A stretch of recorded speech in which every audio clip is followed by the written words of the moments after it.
Hey everybody, thank you for joining me. This is the debate pre-show that I'm doing tonight. I'm going to talk to you in a little bit about why specifically I won't be streaming the debate, but I want to cover the more important stuff right at the top, and that is what we should expect to see as we move forward in this debate, what both sides need to do, what Donald Trump and Kamala Harris need to do to be able to win, and what they'll be seeking to do in this debate here tonight. Obviously, a much different environment that we're operating in from a couple months ago when it was Biden and Trump. Just to note at the top that this debate will start in an hour and 5 minutes. So an hour and 5 minutes, that is 6 o'clock Pacific, 9 o'clock Eastern, and wherever else you are watching from around the world. So we have just over an hour until this debate actually begins in earnest. Again, I'll speak a little bit shortly about why I won't be actually streaming the debate, because I've had some in-depth conversations with some folks, and we'll get to that. But first, let's again start with the important stuff. What do both sides need to do? So Donald Trump is going to have one goal tonight, and that is to do what Republicans largely are seeking to do right now, even in his campaign, which is to redefine Kamala Harris. There's polling out right now showing that Kamala Harris still has about a quarter of Americans to about a third of Americans who don't know who she is. Just by virtue of her being Joe Biden's vice president, there's not a lot of time usually to glean the policy positions of somebody. When they work in another administration, they usually adopt the policy administrations of that administration. So what Trump will do is he'll seek to tie her to the unpopular positions of the Biden administration, and then seek to frame her as this far left, liberal, Marxist, communist Democrat for everything else. Already they're leaning heavily into the immigration stuff. I'm sure that most of you watching have been focused on the most pathetic disinformation campaign I think I've seen thus far, which is this suggestion that Haitian immigrants in Ohio are eating people's pets. But look, as insane as that is, and of course there's no basis for it, I actually called the Stark County Jail in Ohio to find out if there was any legitimacy to this claim, that to back up anything that Republicans were saying. As insane as this claim is, it still lends itself to the overall narrative, which is that brown and black people are coming in and scaring white people, and you should be too afraid to go out of your doors, and this is the America that Kamala Harris will usher in. So that is what we should be looking for Donald Trump to do, is to frame Kamala Harris, to define Kamala Harris as this far left radical. He's also going to try to pin inflation on her. He's going to try to pin the Afghanistan withdrawal on her. He's going to try to pin the southern border on her. So he'll cherry pick all of the worst parts of what Republicans perceive within the Biden administration and try to pin them on her. Kamala Harris's job tonight is to do what she's been doing thus far in the campaign, which is when Donald Trump descends into his rants, when he tries to bring her down into the mud. It's not the whole we go low, when they go low, we go high thing. It is to do something that will infuriate Donald Trump even more, which is to just ignore him. It is to listen to him go off on his screeds, turn to the camera and say, that was okay, Donald, and then talk to the American people. She's not going to get anywhere by going toe-to-toe with Donald Trump and descending into the madness that he wants this whole election to be on that plane with him. He wants mayhem. He wants pandemonium and chaos. He wants a brawl, basically. What her job is going to be to do, in my opinion, is to leave him looking like a lunatic, maybe give a look to the camera. I'm sure she'll be doing a lot of nonverbal cues, and let him look insane, then talk to the American people about what she's going to offer them moving forward. Donald Trump wants to make this election about him. He wants to make this election a referendum on his efforts to seek retribution and vengeance. He wants this to be a referendum on January 6th.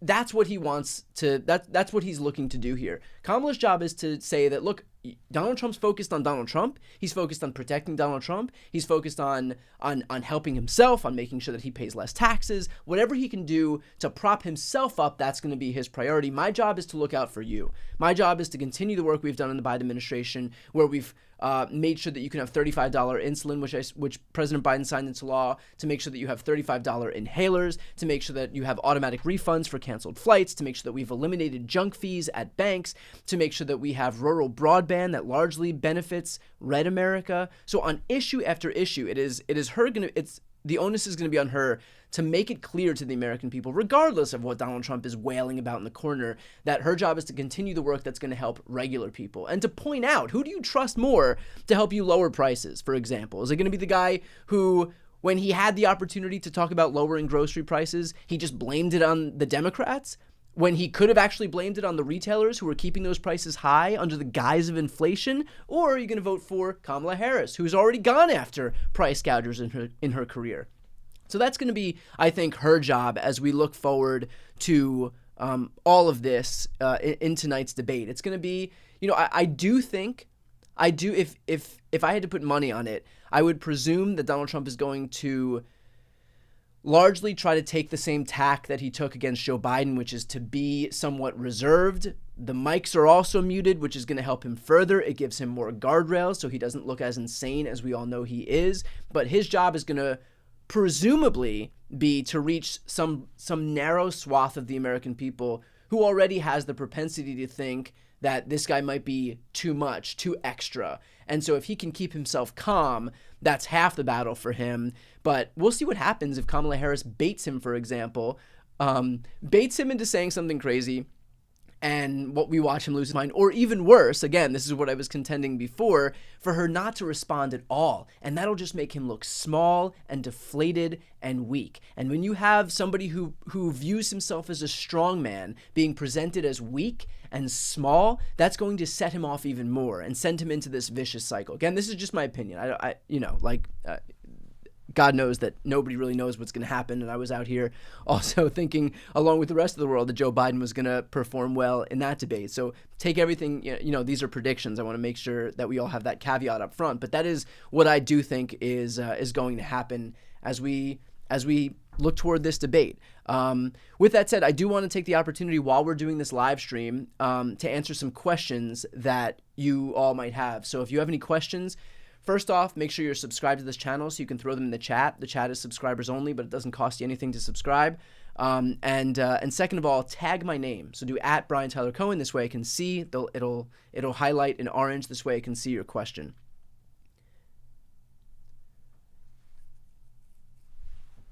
And yes, I am taking flack right now for saying watch him lose his mind. We've been watching that for the past decade. That is true.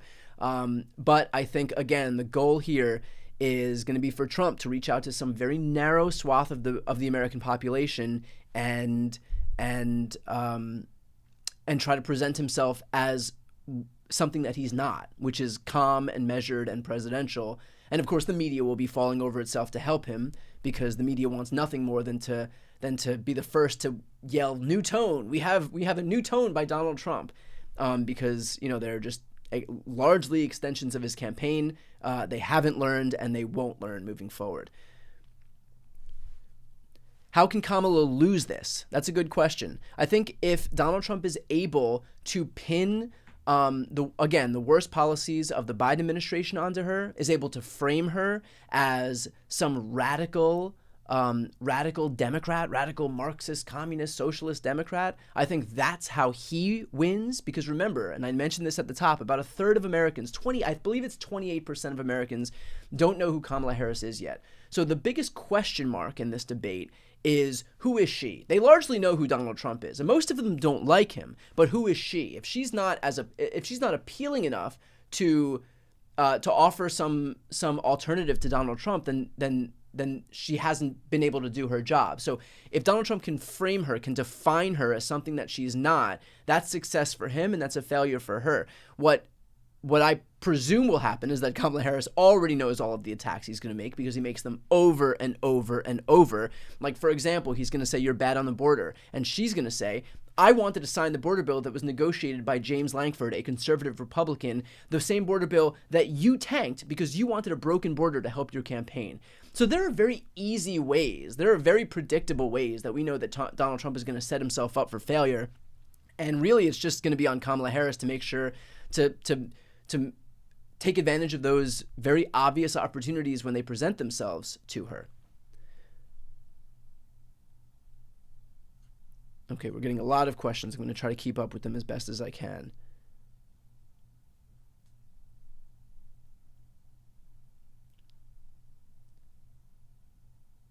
Do I think that Kamala Harris should have done more interviews ahead of the debate? I don't really care. And I don't mean that. I don't mean that in a negative way toward you asking the question. But look, I think she's been able to speak to tens and tens and tens of thousands of people at these rallies, rebroadcast to millions of people online and on TV.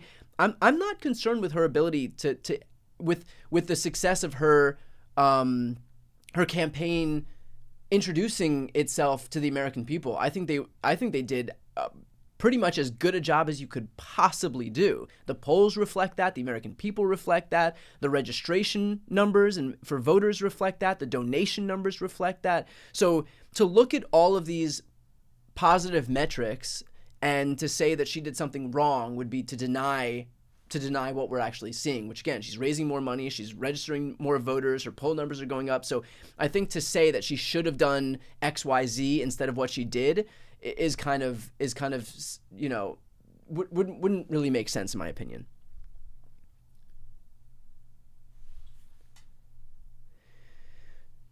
I think she'll have to be prepared to debate both the moderators and Trump. Do you think she has to be ready to frame the conversation and be a check on the moderators as well? Absolutely.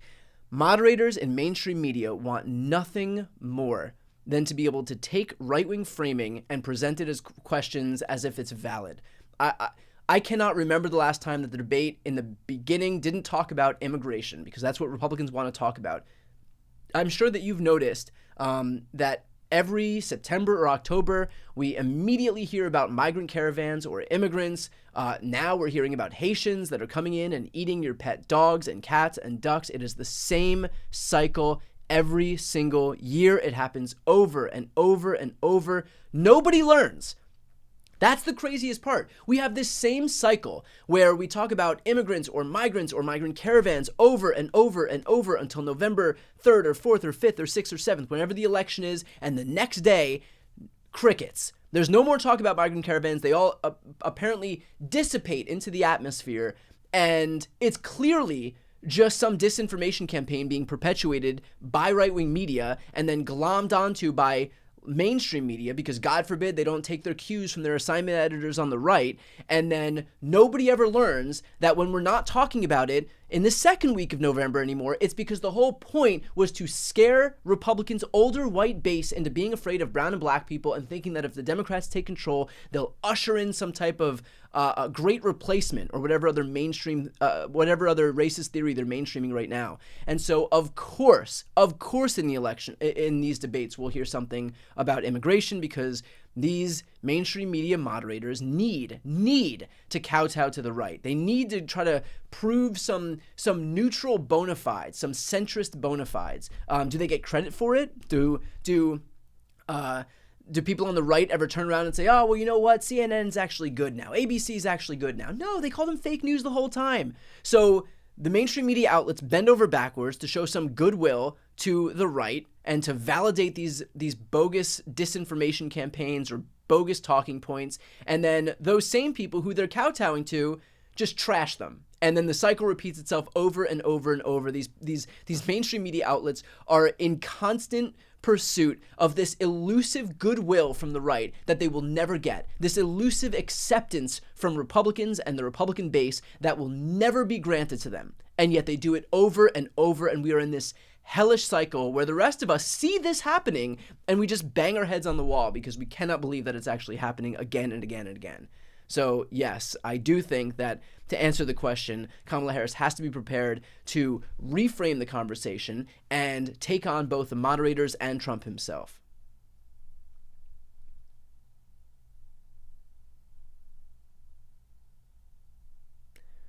Why does Trump have so many supporters? I've gotten a lot of iterations of this question. Really, I think the answer is the media. I think that if you look at what happened with Richard Nixon in 1974, there was no media apparatus to protect him when he broke the law. Then you have think about who worked in Richard Nixon's administration, a guy named Roger Ailes. He would ultimately come up with something called the Ailes Memo, which would lay the foundation, the groundwork for Fox News. Fox News, now in its, let's see, 1996, 30th year almost of being in existence, the natural conclusion of what Roger Ailes sought to do is happening right now, where now there's a right-wing media ecosystem that is not only protecting a criminal president, but fully embracing him, fully running apologia for him. So the media is important. That's why I do what I do. I know a lot of people ask me in these live streams and on my videos if I would ever run for office. The answer is no. I think that the most important thing right now, the most important facet of politics is making sure that we bolster progressive media. There's no doubt about how important media is, about how important messaging is. And I think it's more important largely than what's even happening in Washington, because this is where Republicans have been so successful in manipulating and exploiting people, in obfuscating reality, in perpetuating the Steve Bannon model of flooding the zone with shit, solely intended to deceive people. And it takes a lot to fight back against that. And so I think that messaging and media is the most important part of politics right now. Am I going to watch the Apprentice movie? Absolutely. I am very much looking forward to the Apprentice movie. If here's what I'm going to do. We still have about 50 minutes until this live stream is up. I'm going to take 1 minute and play the trailer for the new Apprentice movie. It is that good. So let's see.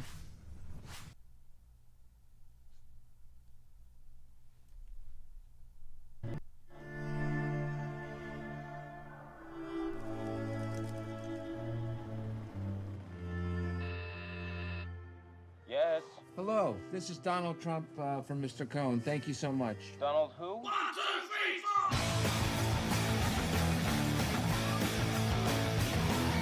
4. Roy Cohn, nice to meet you. The Roy Cohn, you're brutal. Guilty as charged. How do you always win? There's rules.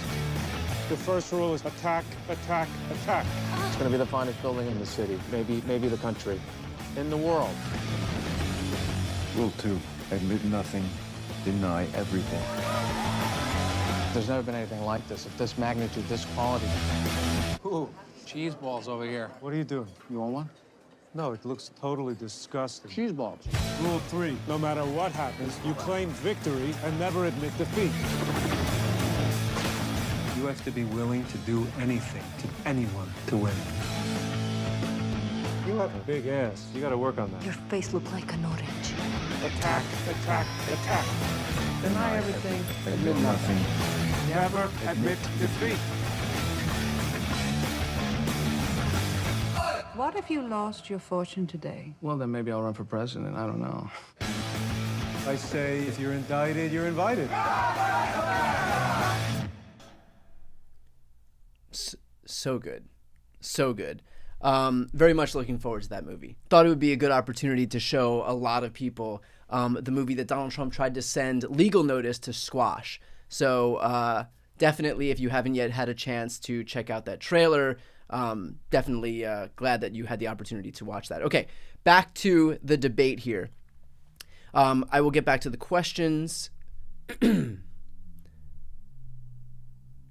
Do I think whoever wins the debate wins the election? I don't know that I would say that. I think that we are in a period of such high polarization. There are so few gettable people out there. Politics moves so quickly right now that that I don't know that the debate itself will be enough. Oops. I don't know that the debate itself will be enough to really be the one thing that changes so many people's opinions. Sometimes debates can be cataclysmic. I think the Trump-Biden debate was obviously that. Other times, look, Obama very famously bombed his first debate, I believe, in 2012. Correct me if I'm wrong, but bombed his first debate in 2012, won re-election. So, there are instances where I think it can be impactful, but I think overall, What will be the most important thing is to talk to a very narrow stream of people in the American electorate tonight and for Kamala Harris to be able to define herself for those people who don't yet know who she is. The debate starts, for those asking, in 45 minutes. That's 6 o'clock Pacific, 9 o'clock Eastern.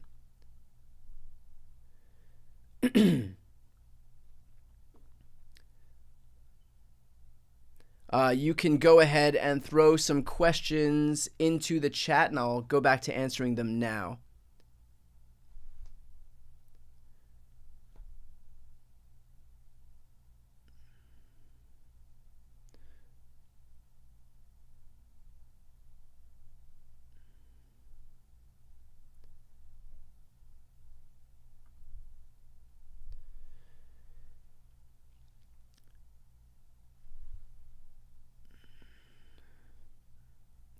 Here's an interesting question. Does any of the money for the Apprentice movie go to the Trump family? I don't want to add to their privilege. No, absolutely not. Definitely not. Here's what I'll do. I'm going to throw for anybody who wants to donate to the Kickstarter for the Apprentice movie, and this is to help them, promote, get the film in more theaters.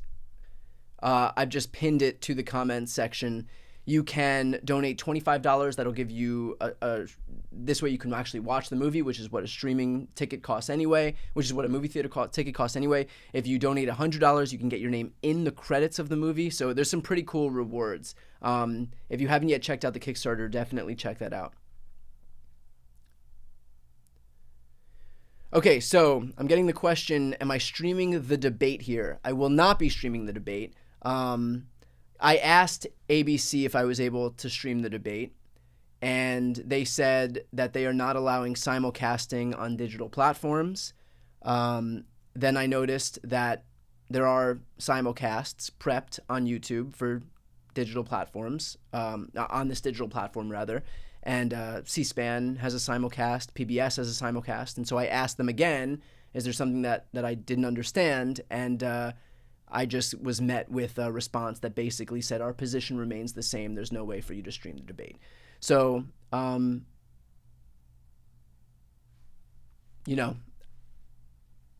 the fairest process in the world, but it is what it is. I will be watching it on C-SPAN, which I think would answer a question that people had next.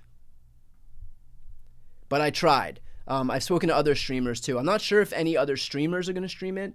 If you want to support those channels that do, I know that, I want to operate in a way that protects the channel as best as I can.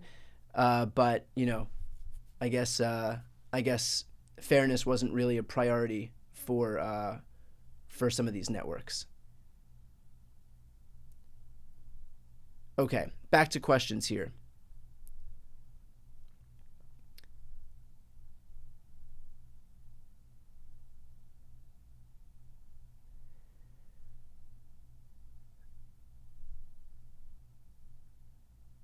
Why did the moderators stop live fact-checking candidates? Why wouldn't the truth be incentivized?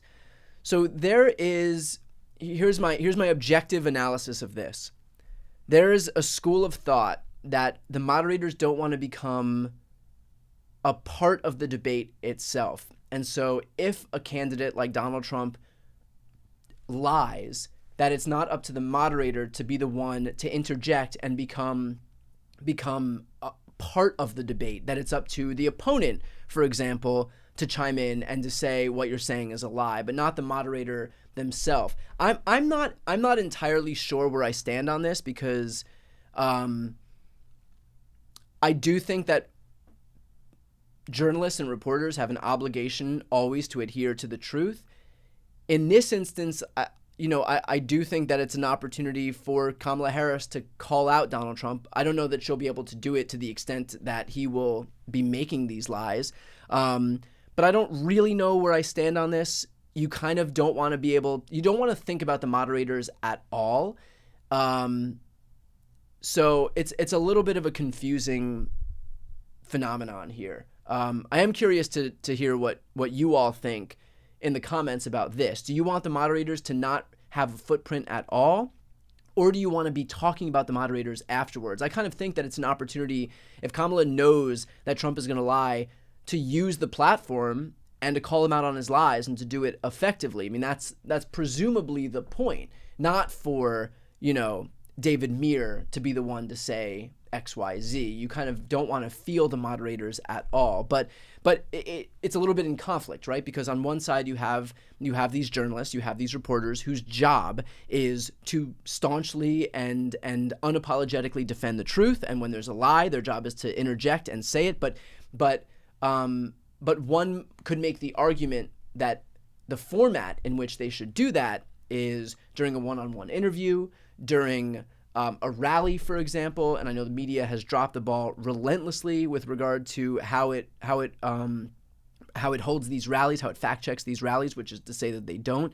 But to do it on a debate stage when you have the opponent there, and the onus might be on that person to chime in and to call out the lie, then it becomes a little bit of a gray zone. So I'm not exactly sure where I stand on that issue in particular. Hopefully, you never want the moderator to really be the story at the end of the debate, I think. In terms of how they choose the moderators, I don't know. I mean, I think that David Muir and I can't remember the other moderators, the other moderator, Lindsay Davis, who I'm not familiar with. I think that they're just kind of, I don't think there's anything particularly controversial about either one of them. The fact that I didn't remember Lindsay Davis's name, I think, is a testament to that.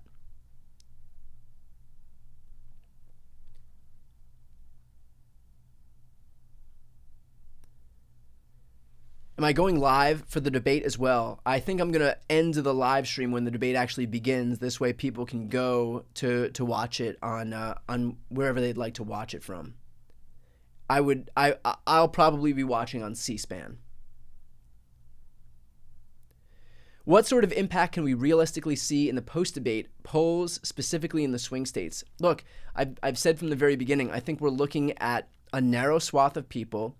If we can see some difference, some bump of 1%, that's where a lot of these polls live. For example, let me show you what the polling is looking like right now.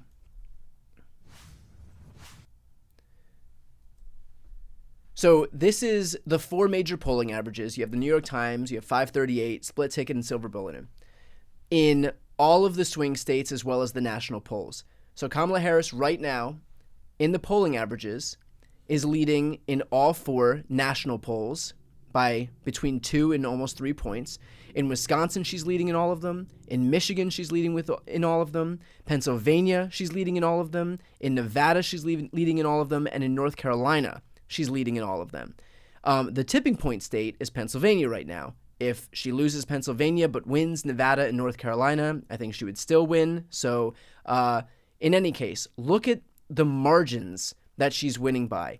In North Carolina, we're looking at 0.1 in Silver Bulletin. We're looking at 0.2 in 538. We're looking at less than 1 point in New York Times. So if we can see any difference, any swing, if she can peel off any voters, think about the massive impact that will actually have. We are not talking about an election right now where any one candidate has a 6-point lead in any of these close states. We're talking about tens of thousands of people. We're talking about thousands of people. So if her job right now in this debate tonight is going to peel off just small fractions of people, whoever she can. We have a very calcified electorate. There's a lot of calcification in the polarization of our electorate right now. And so there are very few people up for grabs. And again, her job is to reach out to those people and define herself before Donald Trump can define her. Do I think they'll convince Trump to agree to unmute his microphone halfway through? That's like asking if you want to take bumpers off of your bowling lane halfway through so that you can just get more gutter balls. Those bumpers, the muted mic is there to protect Donald Trump. That is a huge advantage for somebody who is as unhinged as he is. The only reason that those rules were set was because Donald Trump, was going to be able to steamroll Joe Biden and make him look small and weak. But But when he's going up against Kamala Harris, it would have the reverse effect. It would actually make him look unhinged and small, and it would make her look presidential. And the fact that he is still able to benefit from the initial rules, from the original rules, is actually confers a benefit to him in this new debate, against his new opponent versus his old opponent. So no, I don't think that Trump is going to unmute his mic. That would just be hurting himself, because he's the only one of the two who doesn't have the ability to control himself. Am I planning to live stream the election results? Yes. I have something very exciting planned for election night itself. So be aware that on November 5th, we have something very, very, very interesting happening. And I'm usually very reserved with teasing stuff like this. So leave your election night open. Couldn't ABC run a Chiron to fact check? They could, presumably. Do we think they will? I mean, we all know the answer to that question. Could they? Sure. Metaphysically, anything is possible. Will they? I wouldn't bet any money on it.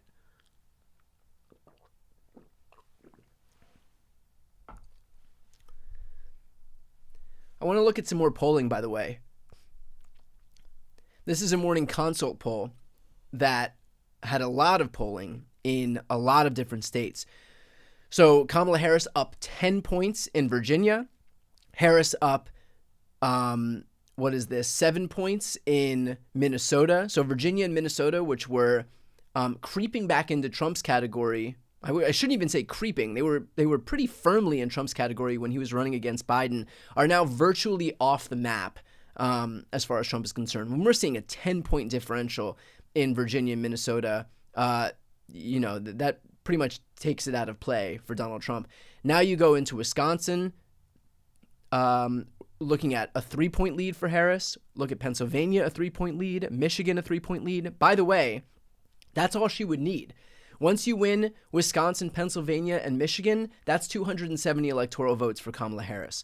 So then, beyond that, you're just looking to pad your win and also give Donald Trump zero plausible deniability when he inevitably tries to subvert the election results by just focusing on one state, for example. If it's 270 to 269, I don't know if that's what it could be. I don't actually know the math, how many electoral votes there are in total. I can't do that math. But if it's only a couple of points away, you know that Donald Trump is going to focus in on one state. But if Kamala Harris wins with Michigan, Pennsylvania, Wisconsin, Georgia, Nevada, North Carolina, Arizona, then it's a much different story to try to do the whole scheme that is flipping electors in multiple different states. I mean, that's what we need to be looking to do. But in any case, up 3 points, Michigan, Wisconsin, and Pennsylvania. Tied in Georgia, Nevada, and North Carolina, which again goes to show that when we have rare instances like this one, where the whole nation's going to be watching and she has the opportunity to introduce herself to a broad swath of people, that's going to be the difference in terms of getting to that 49 or 50 or 51 mark. We're seeing over and over that Donald Trump largely has a ceiling, and that ceiling is about 47%. He's at 48 right now in a couple of these, but if you look at the rest of the numbers for the swing states, not counting Florida and Texas, but largely he's stuck at on average about 46%. So Kamala Harris's job is to make sure that she can reach out to enough people to come out and bring her over the top. And then, of course, the last three, Arizona, Trump is leading by just 2 points, and Florida, just 2 points, which, again, is surprising because Florida is one of those states that's been going redder and redder every year since the year 2000. So to see Trump only with a 2-point lead in the state of Florida really signals some bad news for his campaign. And then we are seeing a 9-point lead for Trump in Texas, which seems extraordinarily large in a state where that margin was shrinking for Republicans over and over and over again. With that said, I have an interview tomorrow with Larry Sabato from University of Virginia, where we're going to talk specifically about these state polls and Democrats' likelihood of maintaining their Senate majority, and also what we could be looking for in terms of the likelihood of Democrats actually flipping a state like Florida, where Rick Scott is going up against Debbie Mukersel-Powell, and then finally how long he thinks it'll take before we see Democrats flip Texas. So big interview coming up tomorrow. If you haven't yet subscribed and you want to watch that interview, definitely hit the subscribe button and keep an eye out for it tomorrow afternoon, tomorrow evening. Okay, let's go back into some questions. Do you think that a VP debate would work better with or without an audience? I don't know that we need an audience. I don't know that. Here's the thing. I don't know that I necessarily trust any of the networks to find an audience that's actually neutral. We've seen CNN town halls, for example, with Donald Trump that were just filled with like rabid Trump fans that ended up booing. I think it was Caitlin Collins on that stage. We've seen over and over and over how the media isn't actually willing to when they say that they have undecided voters, for example, and we find out that these undecided voters are actually Republican congressional candidates and like nonsense like that. So I don't think they really have a vested interest in making sure that when they have a certain type of audience, that it's actually the type of audience they claim to have. So because I don't trust the media to do that, I don't think that we would be well served by having a live audience. But I also don't think you're well served anyway in terms of having a live audience. How does that change things? People cheer sometimes, but how does that actually change anything in terms of what they're saying? I think that muting mics has a direct benefit on what the debate looks like, but I think that having a studio audience doesn't, and it can actually give some undue advantage to one candidate over the other, and I think we all know who would really derive the benefit of that advantage, and we've watched the media give that benefit to Republican candidates and Donald Trump over and over and over because they're not actually willing to do the work to make sure that people are really undecided or moderate or right-leaning, and then they go in and act like rabid Trump fans.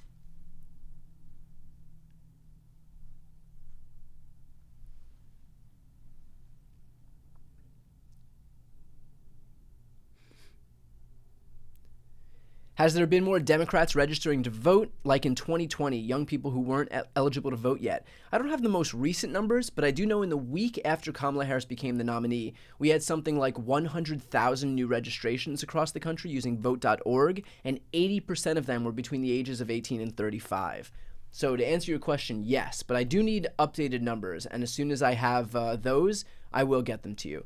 Am I going to be doing a post show? I'm going to be doing a wrap-up video. So this way, I'll post that video right after the debate is over. But during the actual debate itself, I'll be compiling what I think are the most important points, the most important moments, and I'll put out a proper video at the end.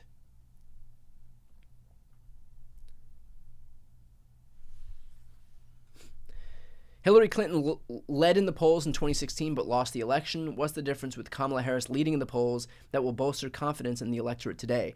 The difference is where she's gone. She has been crisscrossing the battlegrounds to a degree that I haven't seen in the last many election cycles. Donald Trump is nowhere to be found, and yet Kamala Harris and Tim Walz have been going to Philly, to Pittsburgh, to Las Vegas, Nevada, to Wisconsin, Michigan, Georgia, Florida. So they are hitting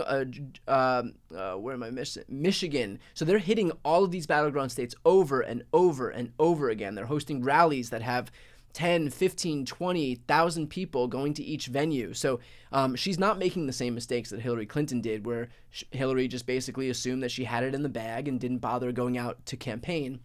Kamala Harris and Tim Walz are making sure that they're campaigning all across the battlegrounds as much as they possibly can. So I wouldn't worry about the same thing happening with Hillary happening to Kamala Harris and Tim Walz.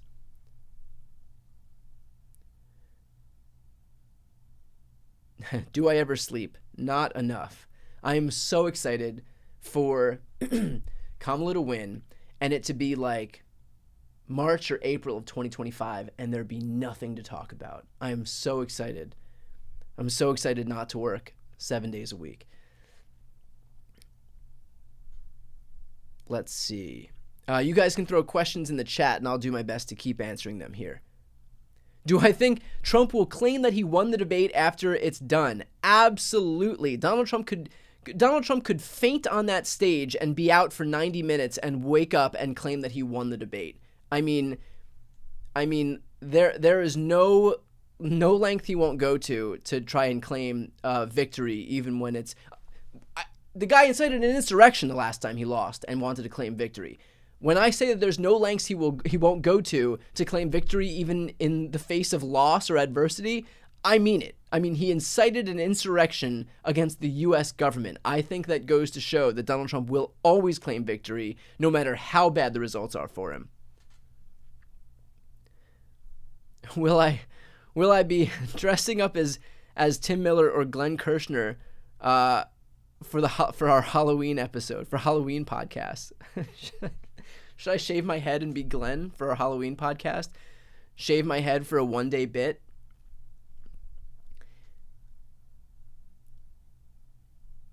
Let's see. Do I think Trump prepared for or practiced for the debate? I don't know that he really for Donald Trump to practice, that would be like a tacit admission for him to claim that there is something worth practicing. And I think in his mind, in his addled brain, there's nothing for him to learn. He's perfect. He does everything right, and there's no need to practice anything. Realistically, do I think his campaign made him to some degree? Probably. But I think that, look, we are fools if we're thinking for even a moment that Trump is going to be prepared to do something other than just let his true colors shine through and show exactly who he is. And if he's going to be unhinged, then he's going to be unhinged. You can pretend that Donald Trump has a new tone or is presidential or any of the things that the media loves to confer onto him, but at the end of the day, he is who he is. He's Donald Trump. We can, it's going to come out eventually, and I think that's what we're going to see tonight.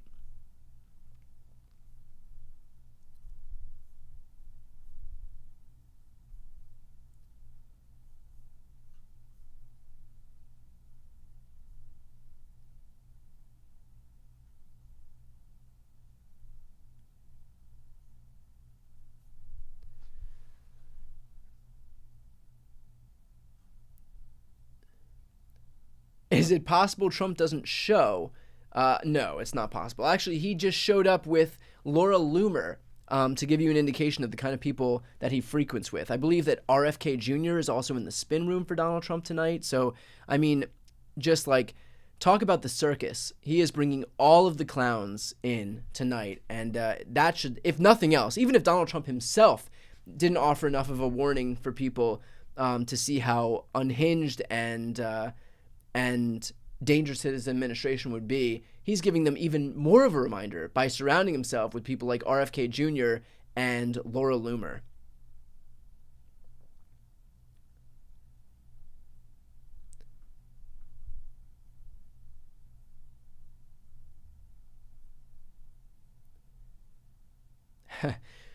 The worst case scenario for tonight. This is Kit asked the question, what's the absolute worst case scenario tonight? Help me steel myself and my anxiety.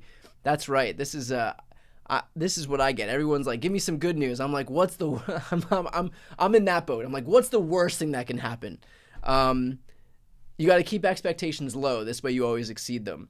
I think the worst case is what we saw with Joe Biden. That's not going to happen with Kamala Harris. That really was the absolute worst case scenario. I think the worst case is that Donald Trump is able to frame her as being radical, to pin the unpopular Biden policies onto her without her being properly able to rebut them. I don't think that's going to happen, though. But that is the worst case scenario, is her not being able to define herself, but instead allowing Donald Trump to define her for her. I think what best case scenario for those who are looking for something to actually hope for, not just reveling in cynicism like myself. Best case scenario is that Donald Trump goes off the rails in the way that he always does, devolves into some unhinged lunatic as he is wont to do, and that Kamala Harris looks presidential compared to his disheveled, weak, unhinged lunacy. And that she's able to properly rebut a lot of the accusations that he tries to pin on her. I mentioned this one before, but for example, we already know that Donald Trump is going to say, you're responsible for what's happening at the southern border, to which Kamala Harris can very easily, very adeptly, and hopefully very concisely point out that the only reason that we have the issues that we have at the border right now is because when we had a border bill negotiated by conservative Republican James Lankford and 2 other senators, it was Trump who issued his clarion call to his party and told them to kill the bill, but that when she becomes president, she will sign that into law. Donald Trump is entrenching the problems at the border. She's looking to fix them. So there are really easy, obvious ways around the very basic disinformation and misinformation and obfuscations that Donald Trump is going to put forward. I don't doubt for a single second that she hasn't been, that she's not well versed in how to prosecute this case against him. I think it's also incumbent on her to put forward his character. Look, she is a prosecutor, and she said in all of her stump speeches that she knows guys like him. She spent her whole career shutting down guys like him, shutting down con men, liars, criminals, cheats, frauds, sexual deviants. Donald Trump is all of those. So she knows she has his number in that sense. And when she was making that case over and over, during these rallies, that was when Donald Trump was in the worst shape. That was when he was the most quiet, which leads me to believe that when she's able to take that, to really put forward that framing of what this race is, that doesn't benefit Donald Trump, and he doesn't know what to do with that. He doesn't know what to do when he, who beats his chest as this law and order candidate, is properly framed as the felon in a prosecutor versus felon race. He doesn't know what to do when he, who's trying to balance his, do this high wire balancing act about abortion, is called out for being an abortion opponent, for being responsible for these abortion bans across the country, for being responsible for appointing a third of the U.S. Supreme Court that overturned Roe, all the while Kamala Harris spent the last year of her vice presidency crisscrossing the country and presenting herself as a champion for abortion rights. So on issue after issue, the direct framing of these 2 candidates doesn't benefit Donald Trump in the slightest. And so what he's going to be able to do when confronted with that framing, that's going to be the real question tonight as we see them on stage together talking at the same time.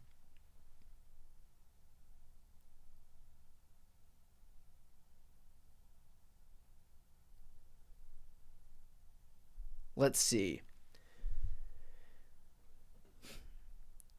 What question and topic are you personally most interested in seeing Kamala's response to?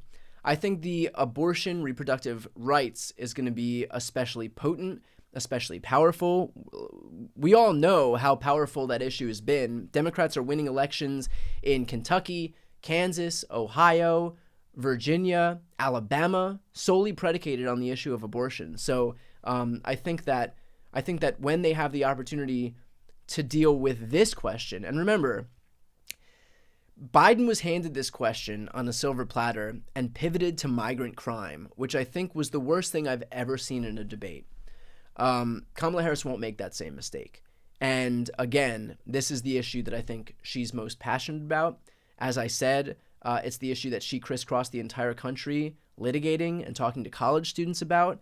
And I think when she has the opportunity to really prosecute that case against Donald Trump, she is not going to let that opportunity slip her by.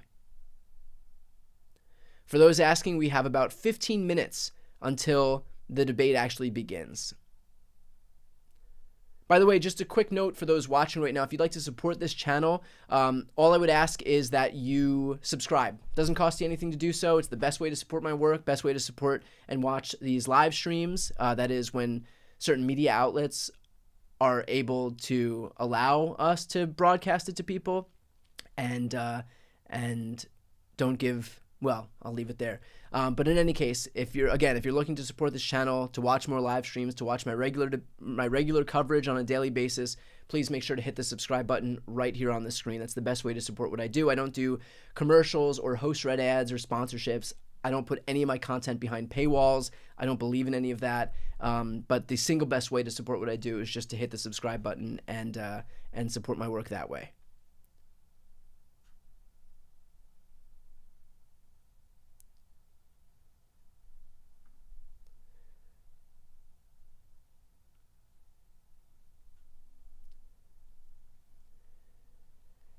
So plenty of close polling. Does Florida at -2 for Kamala Harris give you hope? If his home state is winnable, that has to be good news, right? Exactly. Look, I think we have to make sure that we are, let's see, do we have any polling, national polling on Florida? It looks like it's not being included in the battleground states. Let's see if we have any here. Not being included in the battleground states, so I don't have further information on Florida.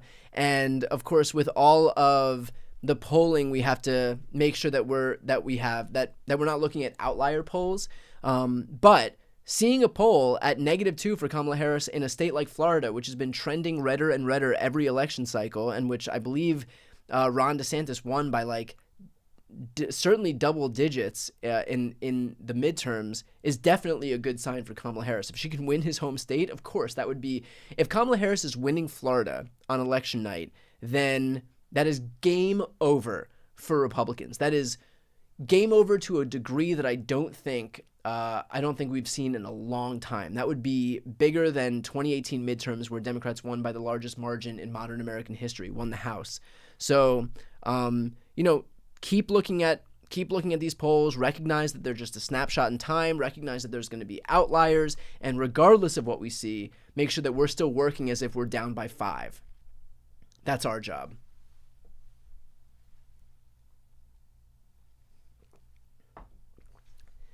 Do I think that the moderators are going to fact check Donald Trump in real time when needed? I don't think so. Again, I can't predict what's going to happen, but I presume that the moderators will want to make as small a footprint as humanly possible and rely on Kamala Harris to rebut Donald Trump if he says something worth rebutting. That's what I think is going to happen. This is, again, me just trying to predict the future, but that is what I think is going to happen.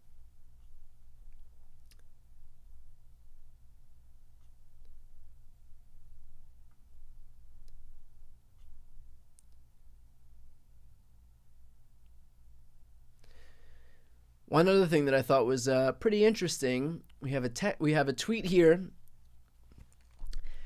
Alex Wagner is reporting that the Harris campaign has a surprise guest in the spin room tonight. So, do we think it's Beyonce or Taylor Swift? That was the question of the DNC on night 4 of the DNC. Everyone was absolutely convinced that Taylor Swift and Beyonce were both going to be the special guests at the DNC. Here's how certain I was that Taylor Swift and or Beyonce were going to be special guests at the DNC. I shot a video. I pre-shot a video about how exciting it was to see Taylor Swift and Beyonce. I shot 2 separate videos about how exciting it was to see them at the DNC. And was going to wait to insert the video if and when they showed up. And of course, they didn't show up. And so I had 2 videos fully edited, except for the clip of the actual performers themselves, that just died on the cutting room floor because everyone was so convinced that one of the 2, if not both, were going to show up at the DNC. So all of which is to say, in terms of a special guest, fool me once, shame on you. Fool me twice, shame on me. I think we can probably safely say that there is not going to be that we're not going to see Beyonce or Taylor Swift or anybody at the debate tonight. It'll probably be Kamala Harris and Donald Trump. I think those are going to be the big names at the debate tonight.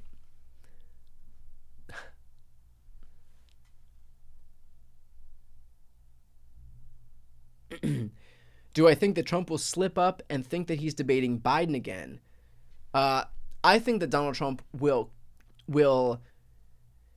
lament the fact that Biden isn't the nominee anymore. He will probably fantasize about the prospect of Biden being the nominee. He'll even do some concern trolling against Democrats, claiming that we instituted a coup by virtue of Kamala Harris being the nominee, because he can't accept the fact that he is going up against a more formidable opponent and that his entire campaign was entirely couched again, on this idea that they were going against Joe Biden. He just doesn't know how to accept that fact. So, yes, I think we will hear him talk about that tonight. Will I be fact-checking on the upload after the debate? Absolutely. The whole point of the upload that I will put forward in the aftermath of the debate will be to fact-check what we have heard. So, So do not worry about that. I will absolutely make sure to fact check insofar as I'm able to with my own upload.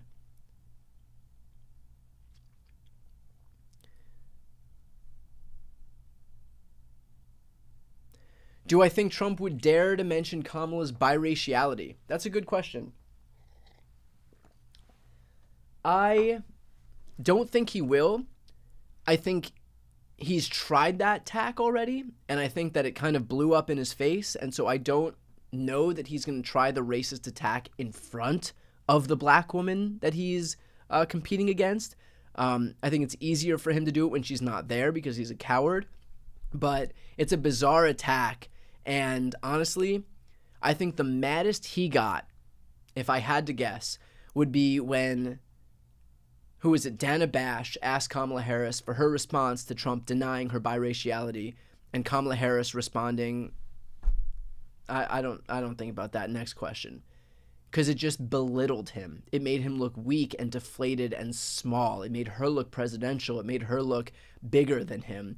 And I think the last thing he wants to do is set himself up for that again on this stage.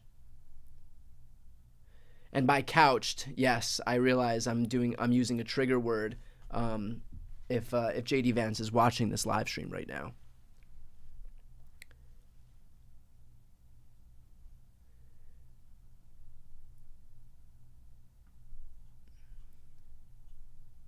We are less than 10 minutes away. What I'm going to do is I'm going to I don't want to put it on this screen because the last thing I want to do is give ABC the opportunity to try and shut down the stream, but I will keep it up separately. Muted, and as soon as we have any debate, I'll end my stream so that you guys can all watch the stream wherever you'd like to watch it. I do know that C-SPAN is doing a simulcast of the debate. Again, for those who watched earlier, I had requested a simulcast of the debate, and ABC wasn't willing to extend that to me, even though they were willing to extend it to other outlets, and didn't really give me an answer as to why.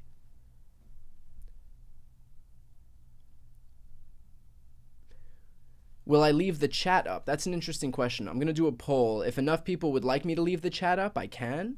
I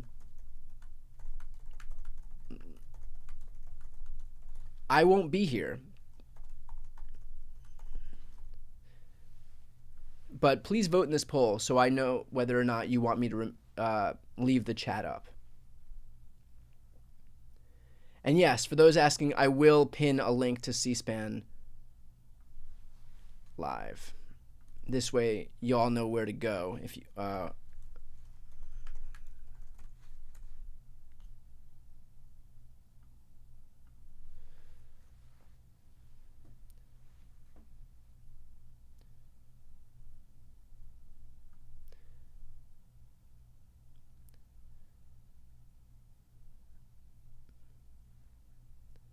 Okay, wow, we have 3/4 of people that are requesting the chat to be left up. So I'm happy to leave the chat up if you'd like that.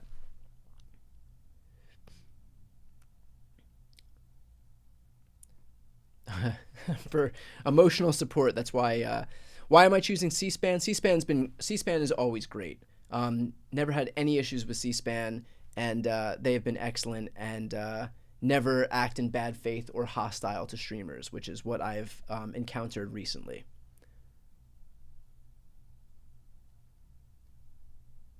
Okay.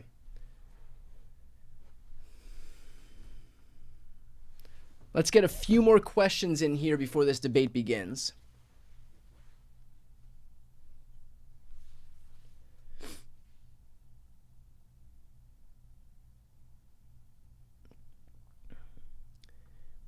By the way, for those asking, I will keep an eye on the chat. I will keep an eye on the debate in a separate window. So as soon as that goes up, we have no debate yet, but as soon as it goes up, presumably in about 6 minutes, I expect that they'll start on time. I'll let you know so that you can head over to the other link.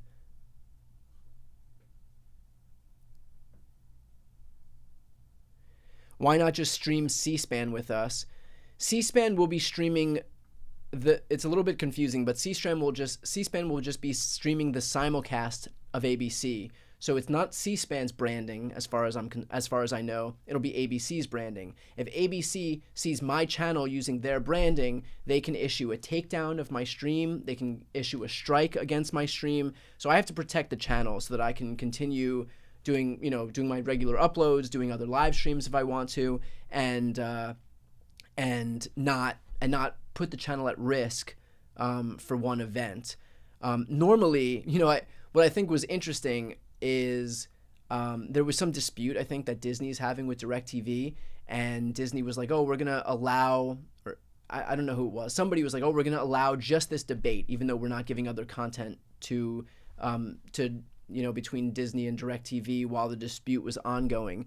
But we think it's in Americans' best interest to see this. Well, if you really thought it was in Americans' best interest to see this, you would let streamers stream it too. So it's actually in their financial interest, but they couch it in this idea that they're out there defending democracy while preventing streamers like myself and Pac-Man and everybody else on the left from actually streaming this thing. So, just something to consider.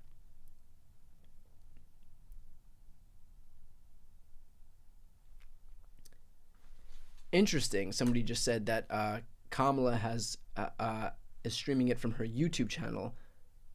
It doesn't look like there is a live stream of the debate itself. There's a watch party with Tim Walz, and that does not look like a stream of the actual debate itself. There's a lot of rules around this kind of stuff. That's the very unexciting part of all of this streaming, but usually revolves around money. That's the most important thing.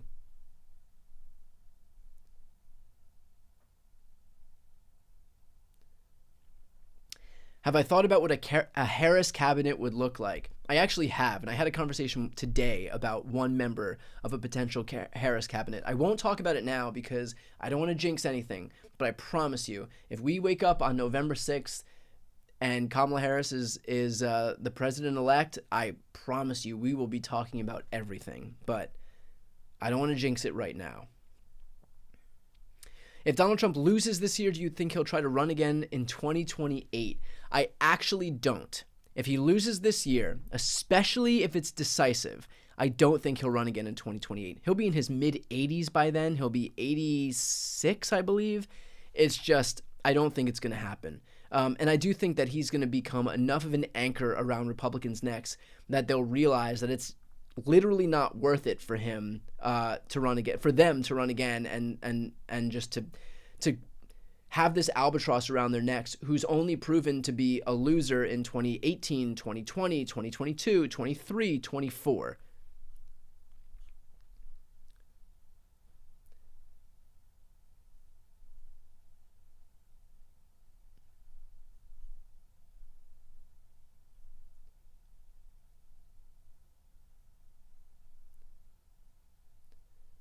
And remember, if you have a question for me, make sure to tag my name so I can see the question, because there are a lot of comments in the chat.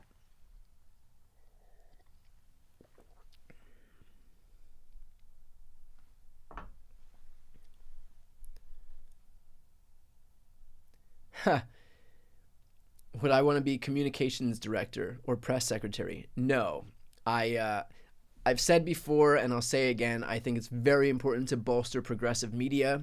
This has always been my focus, building up progressive media. I think that's where it's at. It's important, and it would be bizarre to do all of this work and build up an audience than to just leave it and do a job that, frankly, other people can do much better than me.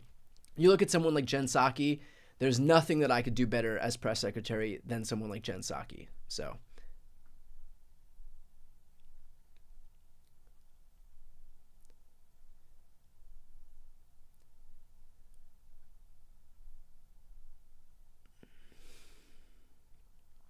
Do I think that Donald Trump would try to incite his followers to overthrow the government when he loses in November? Absolutely. He's already laying the foundation to do exactly that. I don't think that that's above him in the slightest. I think he absolutely will do anything he can. Because remember, he tried to do it in 2020, And that's before he was facing prosecution in 4 separate jurisdictions. His freedom literally depends on his ability to to get himself into the Oval Office. So absolutely, I think he's going to do whatever he can to try to consolidate power for himself.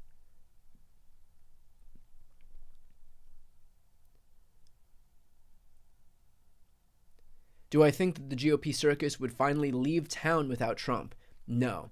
I think that the incentive structure on the right has completely turned into Republicans making fools of themselves and running in the mold of Donald Trump. There is no incentive structure to do what Adam Kinzinger or Liz Cheney or Mitt Romney are doing. Those people have become persona non grata in the Republican Party. So yeah, I don't think that there's any hope that there will be some normalcy. I've just checked in on the C-SPAN feed. We still have nothing yet, but it's just turned 6 o'clock here, and in Pacific time, 9 o'clock Eastern time. So I presume the debate will be starting momentarily. If people are watching it, let me know in the chat if the debate has come on. This way I can make sure to direct everybody to the debate itself and not be responsible for you missing anything, because I do think it's important to watch. Good point as we head toward an end here. Reminder from Marine Vet, this is in the comments. Please tell everyone to check their voter registration and vote. Please make sure that your voter registration is up to date. You can do that in all of your states. Just check it online. Should Kamala provoke Trump into losing his temper? I think that that is exactly what she's seeking to do, and we'll find out right now. It looks like the debate has started, so I will leave everybody off to the debate.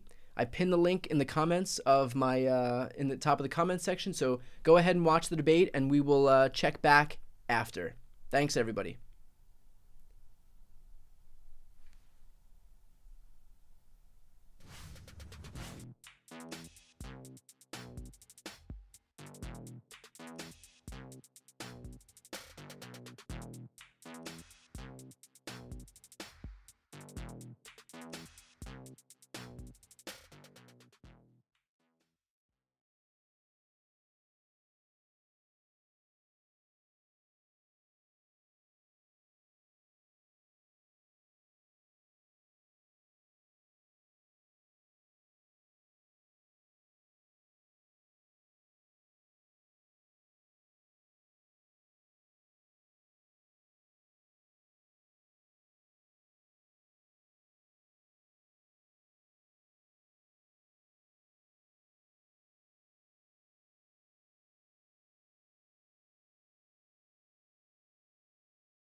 Okay.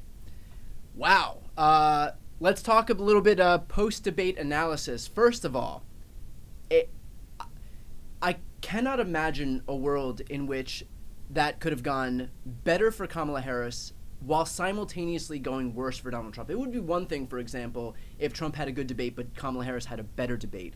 Donald Trump had a disaster of a debate. Kamala Harris had the best debate that we could have hoped for. So let's talk about both reasons why. I said in the beginning, when we first got on here for the pre-show and discussed the prospect of what she needed to do, I had said that she will try to bait him.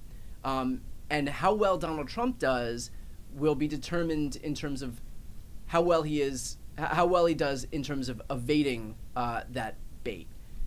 He couldn't do it at all. I mean, he took the bait like a 4-year-old goes for a cookie when it came to crowd size, when it came to Haitian immigrants in Springfield, Ohio, when it came to his rallies, when it came to abortion. Anything that Kamala Harris knew Trump would melt down over, she dangled it out there, and he took the bait without a second's hesitation. Watching him descend into a full-blown meltdown on that stage when she said that his rallies were boring. I mean, she could have said that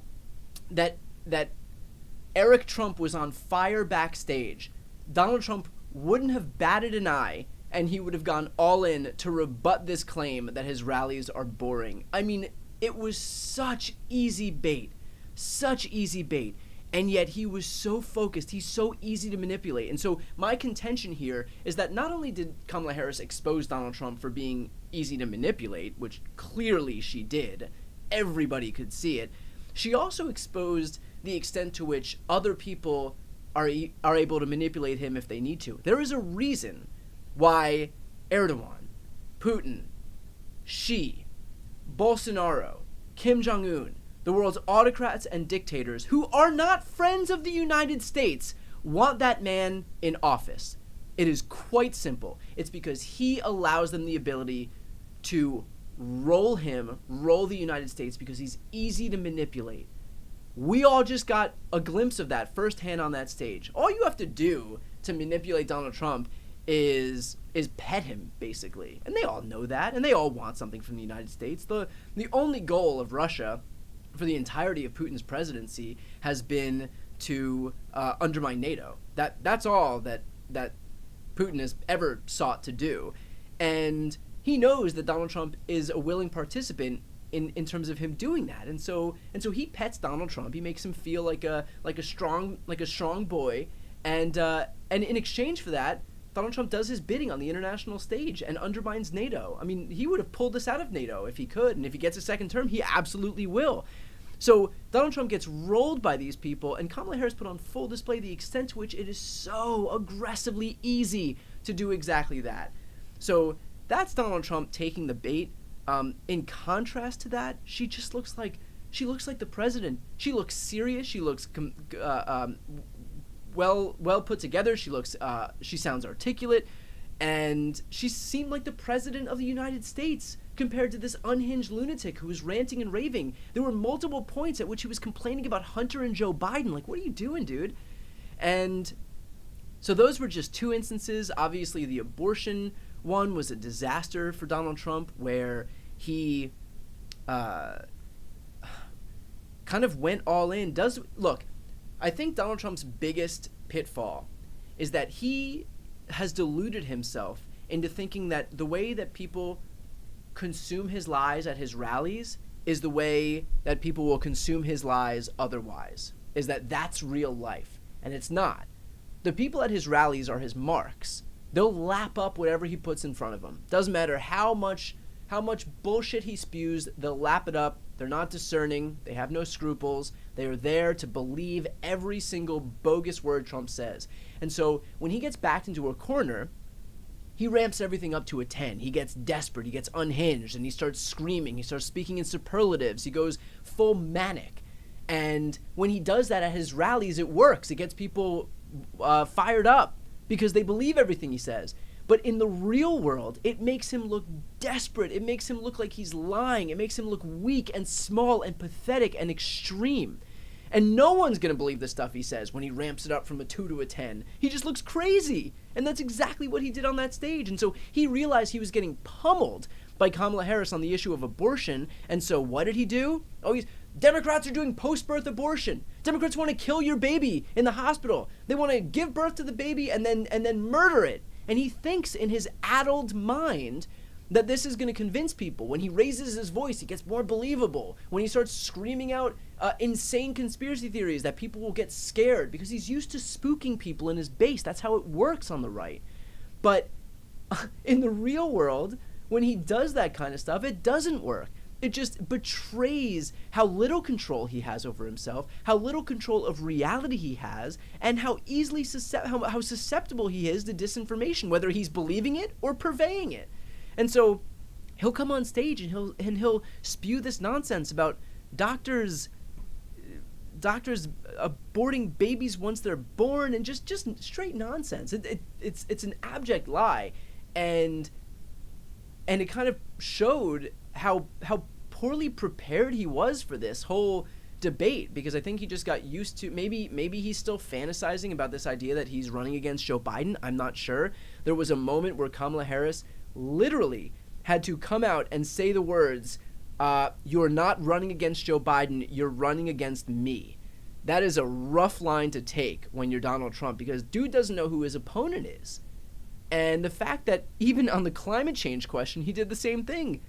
Kamala Harris gave a thoughtful answer on how her administration is taking seriously the threat of climate change, and Donald Trump went on a temper tantrum about Hunter Biden.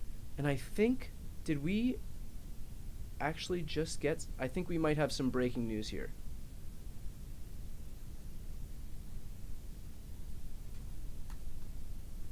Hold on, we might have some.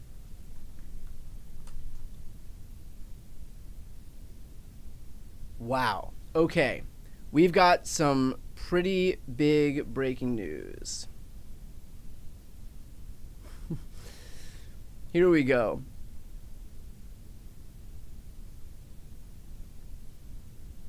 The Taylor Swift endorsement has landed. Let's read this.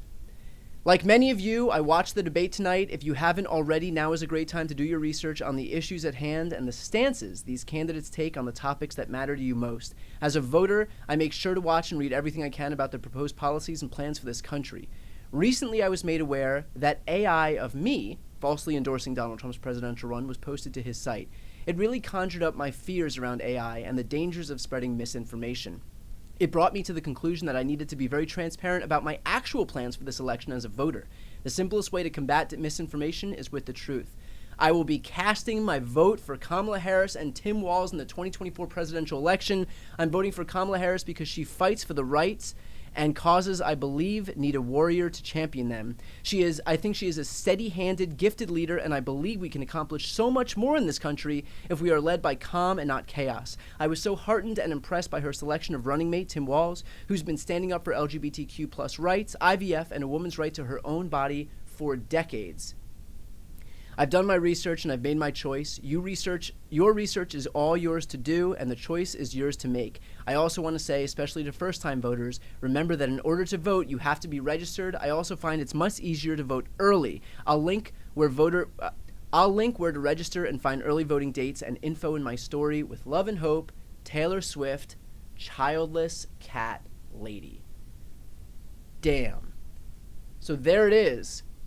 Breaking right now, Kamala Harris has secured the T-Swift endorsement. That is huge. I can assure you, I don't like to talk in absolutes, I can assure you, we will see tens, if not hundreds of thousands of registrations happen in the immediate aftermath of this endorsement. This is so big.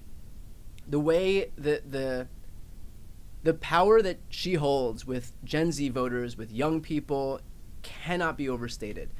This is so big. And it's just the cherry on top to what has been an abject disaster. What has been an abject disaster for Donald Trump and an absolute win for Kamala Harris tonight, topped off by the fact that Taylor Swift, the biggest star on the face of the earth, the biggest musical artist on the face of the earth, has just endorsed her. Not only doing that, but also linking to register and calling for early voting. That is so big. That is such good news. And definitely a surprise, too. I mean, it would have been enough just watching what Kamala Harris did to Donald Trump in this debate, but then to top it off with an endorsement from the biggest star on the planet at a time when we need Gen Z voters to get out there and vote, to get registered, could not ask for a better night for Kamala Harris.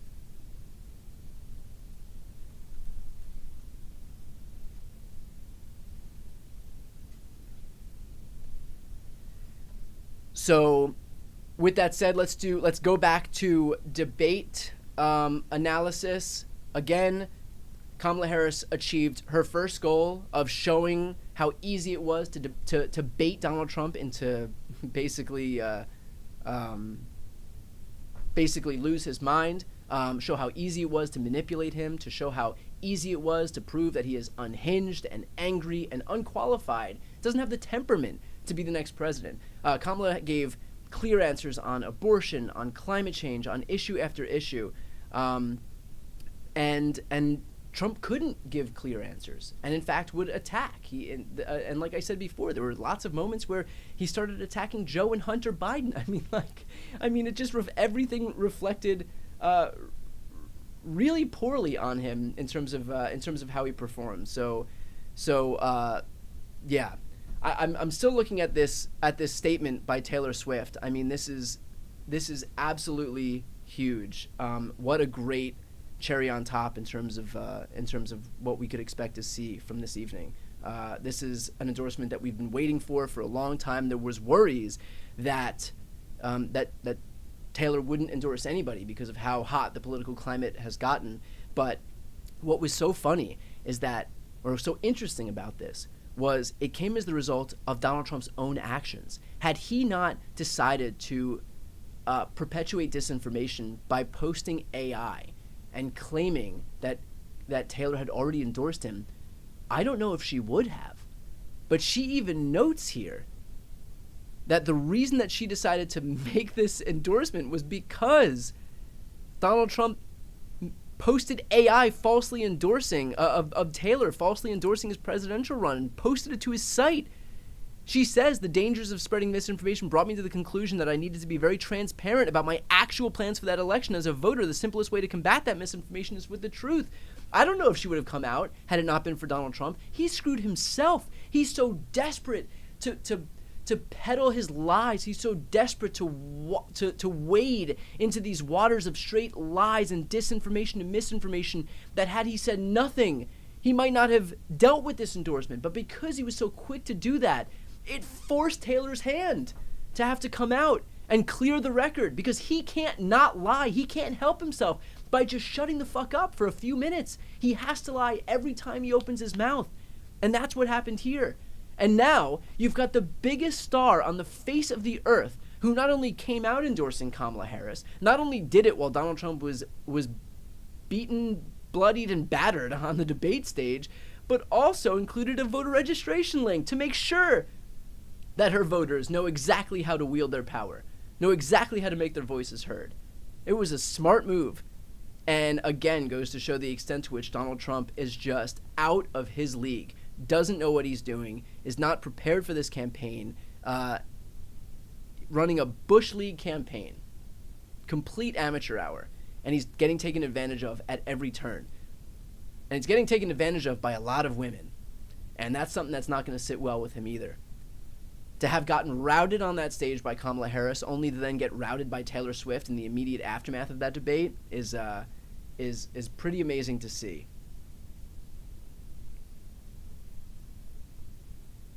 And she signed it, childless cat lady.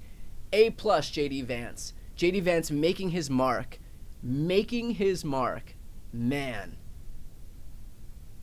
I mean, he really has just been been a drag on this ticket all along, and now his exact words were how Taylor Swift signed her voter registration call. Pretty brilliant.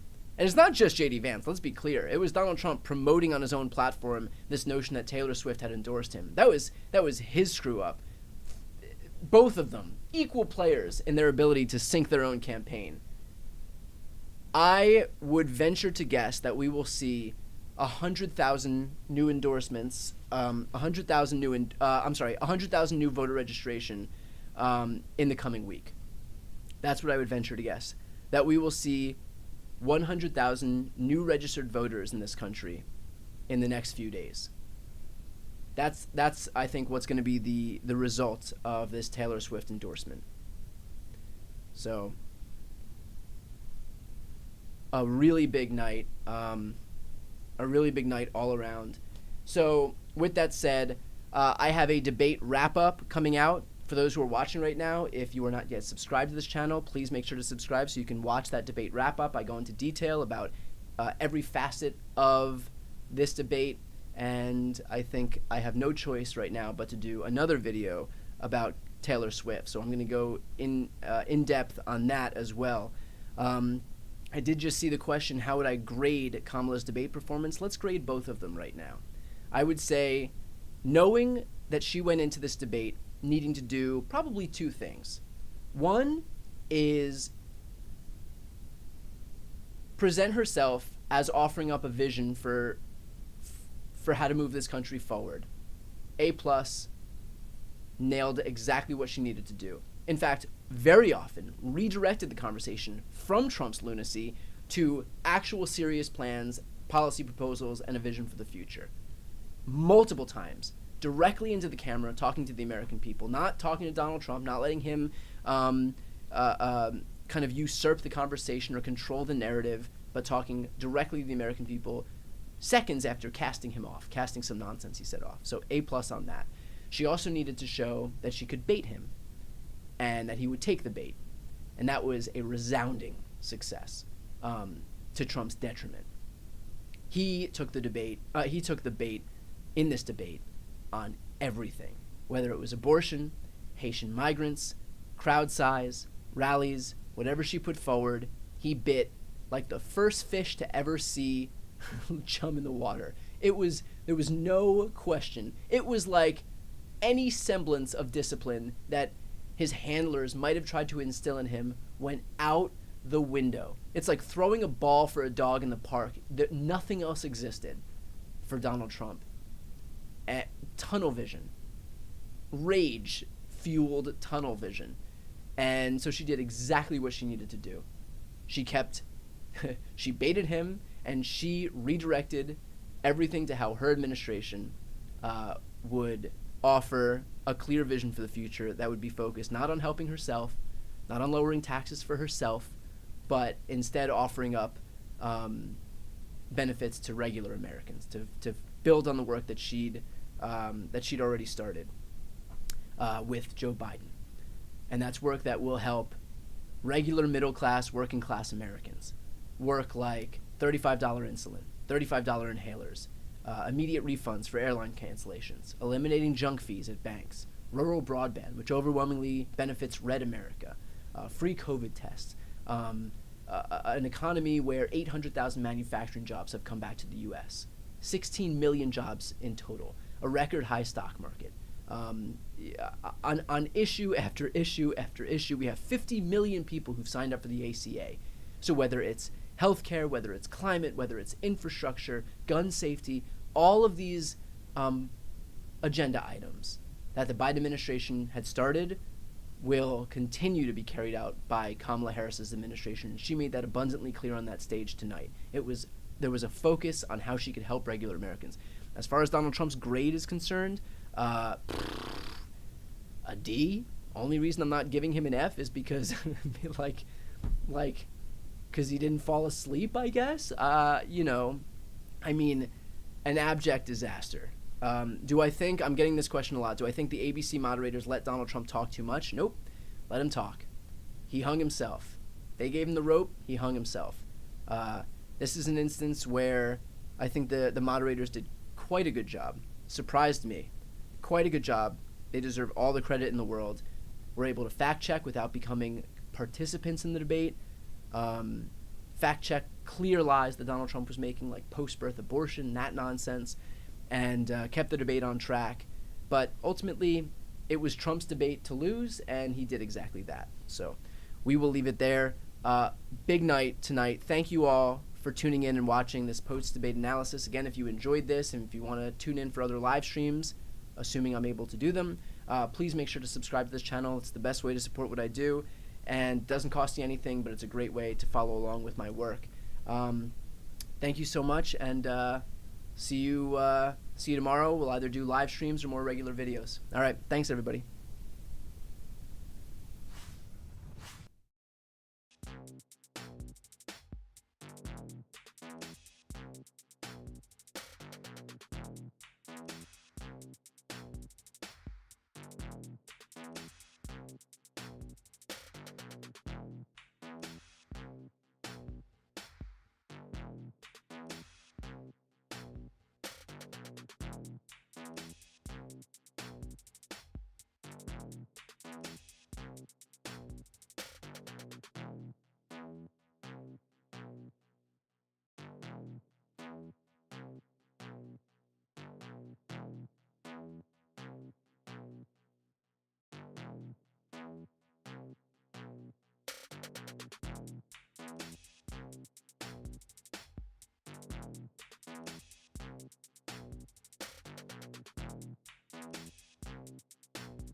Bye.